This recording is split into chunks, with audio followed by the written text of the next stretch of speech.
My name is Chimwemwe Mangazi with Business Time on Times. This is a magazine program where we bring you business and economic news stories making headlines. In the program today, private sector optimistic over good business performance in 2024. Also in the program, Illovo Sugar Malawi profits down by 35% in the first half. We have these under the stories. Stay tuned.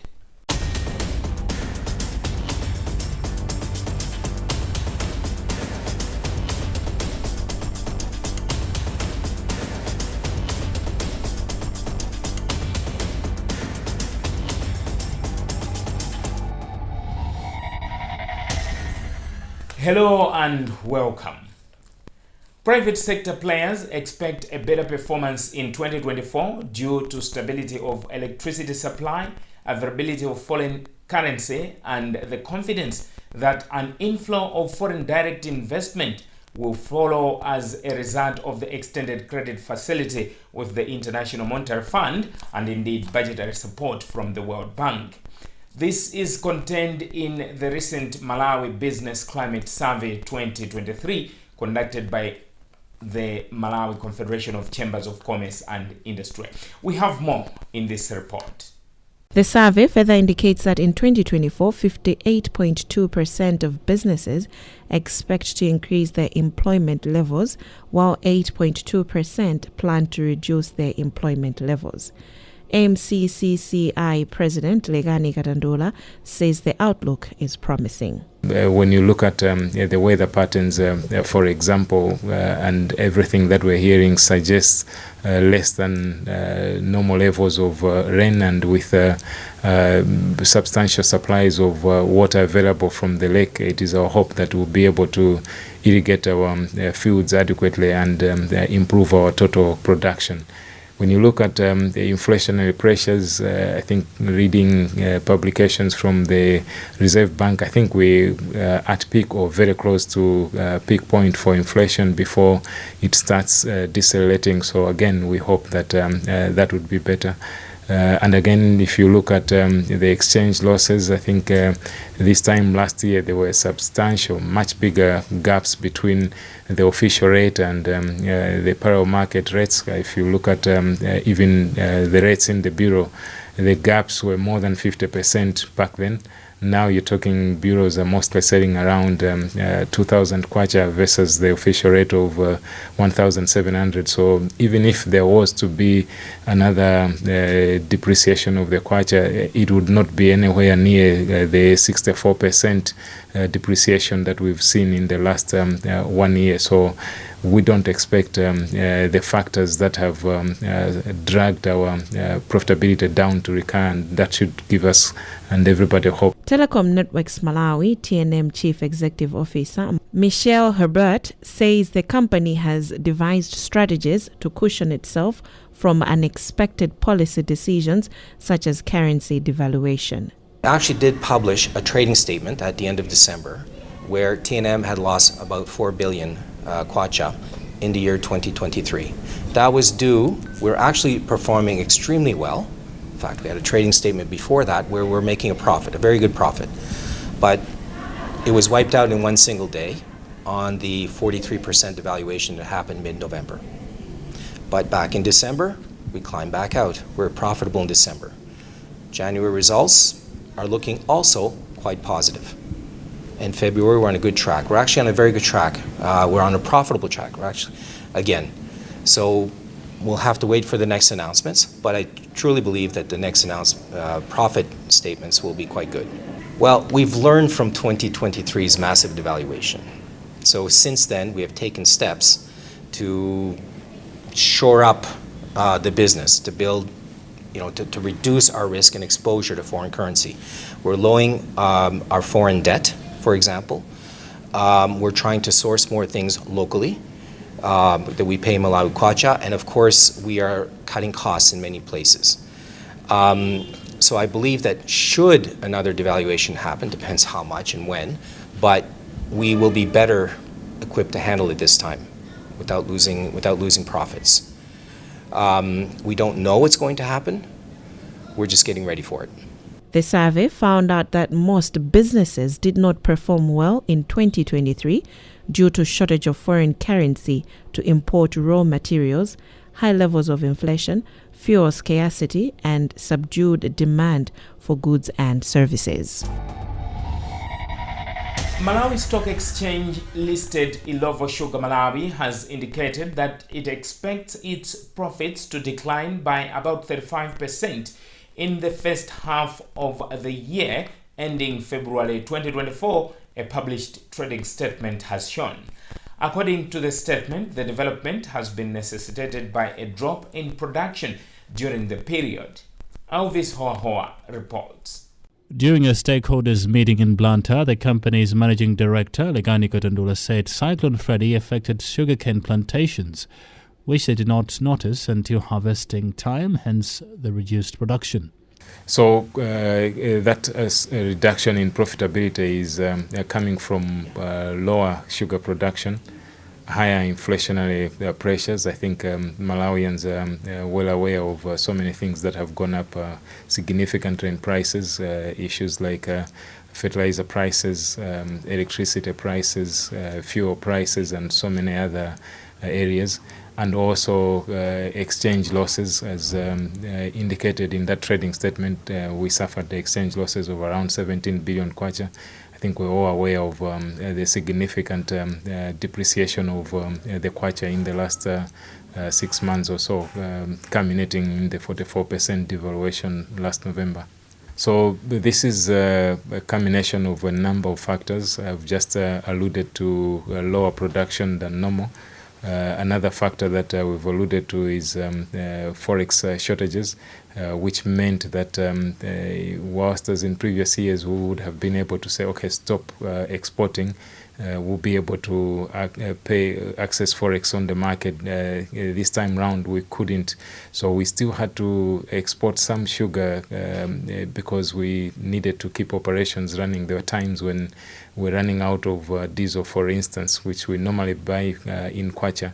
But given the diesel shortages that recurred a number of times, we had to complement those local diesel supplies with direct imports, which we had to pay for in dollars, and therefore the need to keep exporting. And then another element that was probably the most significant is the fact that our sugar prices in Malawi, if you look back to all of 2022, 2023, were lower than our neighbors. And this is an area that did elicit quite a bit of debate publicly. But everybody that lives in the border areas would have experienced it, that people were buying sugar from Malawi and taking it to Zambia, Mozambique, and Tanzania. Which bloated the total sales locally.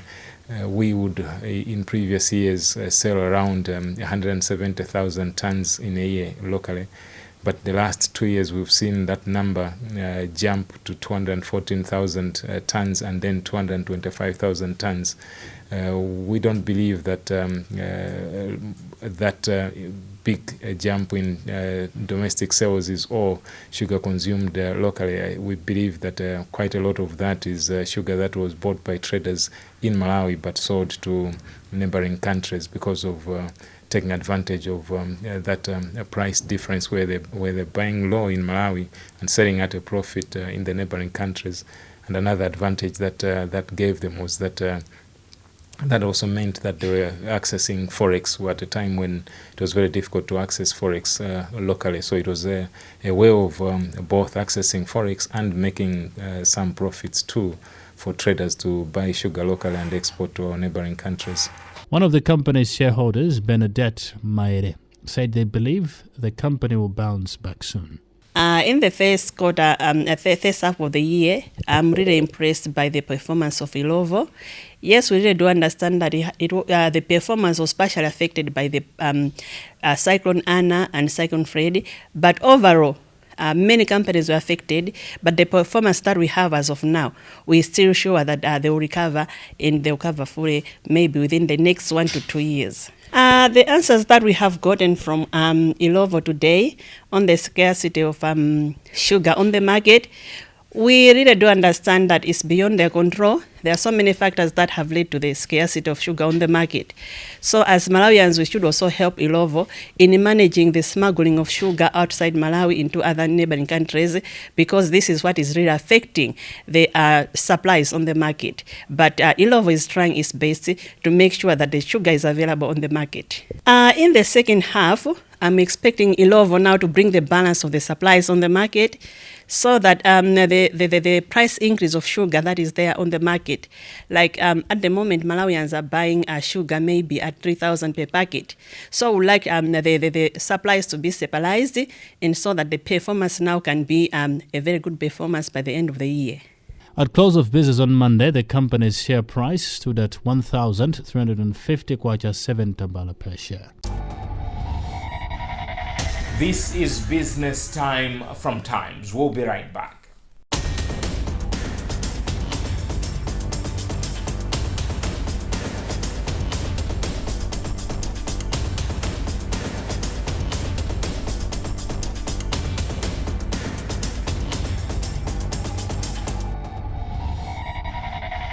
Welcome back.